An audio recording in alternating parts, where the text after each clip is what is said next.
I caught her sneaking out at midnight to meet her ex. She said she was just helping a friend move.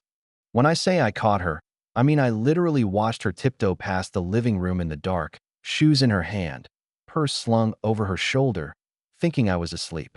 The sound of the door latch woke me up. I remember lying there for a few seconds, my heart already starting to pound because something felt off. I didn't want to believe it. I wanted to tell myself maybe she was just heading to get some air or grab something from her car. But then her phone lit up on the nightstand. One text preview from a name I'd seen before and didn't like. I'm outside.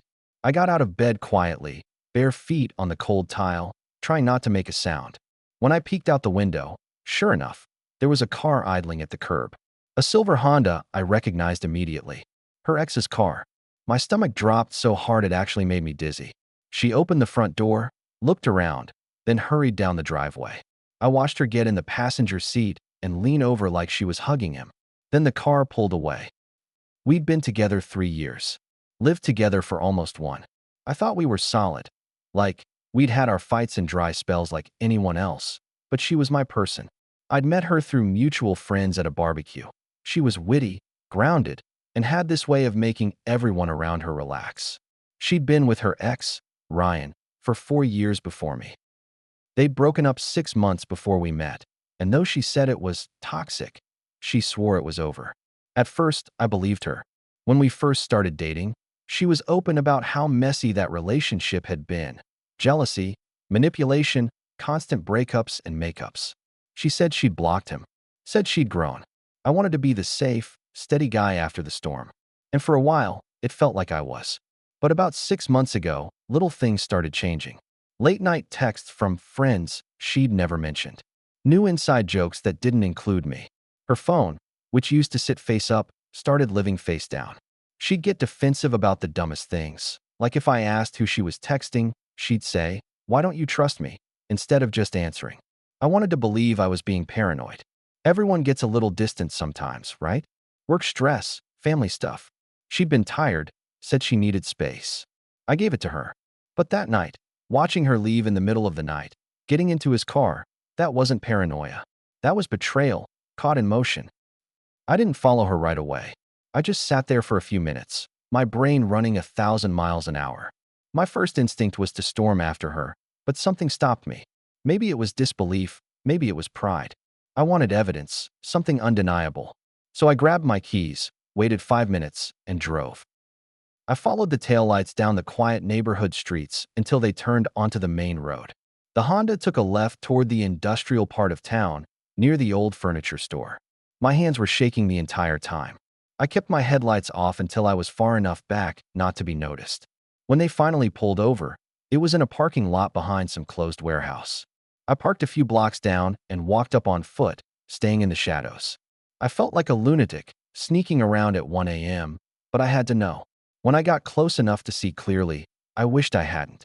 They were sitting in the front seat, facing each other, talking first. Then she laughed, loud enough that I could hear it through the cracked window, and leaned in to kiss him. It wasn't a quick, accidental kind of thing. It was slow, familiar, the kind of kiss that says, "I've missed you." I felt my stomach twist like I was going to throw up.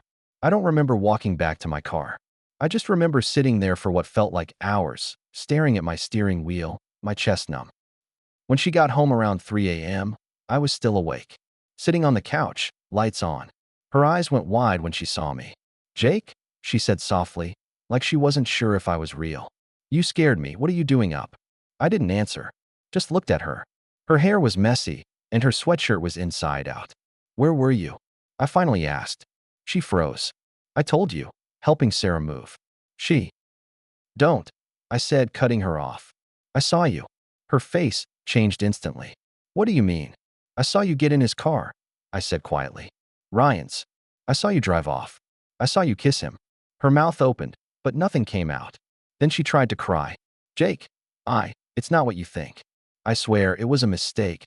He just needed help with something." "A mistake," I said, laughing bitterly. "At 1 in the morning? Behind a warehouse." She started crying harder. "He texted me out of nowhere, said he was struggling. I didn't want to tell you because I knew you'd overreact." "Overreact?" I repeated. "You cheated on me." Her voice cracked. "I didn't sleep with him. That's not the point. I shouted. You lied. You snuck out of our house. You kissed him. You don't get to redefine cheating to make yourself feel better. She collapsed onto the couch, sobbing into her hands. I just stood there, feeling like the floor had given out beneath me. The next morning, she packed a bag and left for her sister's place. She kept texting, saying she was sorry, that she didn't know what came over her, that it was a moment of weakness. I didn't respond. I couldn't.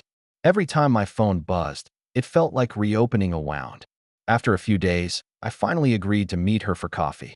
I needed closure, or at least I told myself that. She looked wrecked. Red eyes, no makeup, hands trembling around her mug. I ruined everything, she said quietly.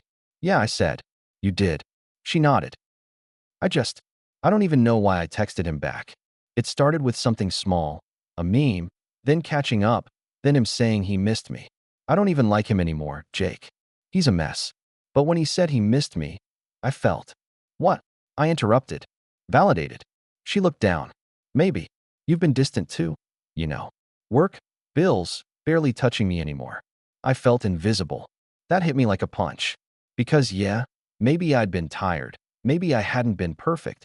But that's not a free pass to cheat. I stared at her for a long time before saying, you could have talked to me instead of sneaking around. She nodded again, tears streaming down her face. I know. I don't expect you to forgive me. I just needed you to know I'm sorry. I didn't say anything. Because honestly, I didn't know what to say. It's been almost 6 months since that night. We broke up officially 2 weeks later. She moved out. I kept the apartment, but it doesn't feel like home anymore. The dog still goes to the door around the time she used to come home, and it kills me every time. I heard through friends that she's back with Ryan. Of course she is. Toxic people love familiar poison. For a while, I blamed myself. I replayed every moment in our relationship, trying to figure out what I did wrong, what I missed. But eventually, I realized something. You can do everything right. Listen, support, love, and if someone still has one foot in their past, they'll find a way to drag you into it. The hardest part isn't the cheating. It's the sneaking, the planning. The thought that she looked at me sleeping that night, decided I didn't matter enough, and walked out anyway. Sometimes, late at night, I still wake up and glance at the front door, half expecting to hear the latch click again. I hate that part of me still remembers the sound. I've been dating a little now, trying to move on.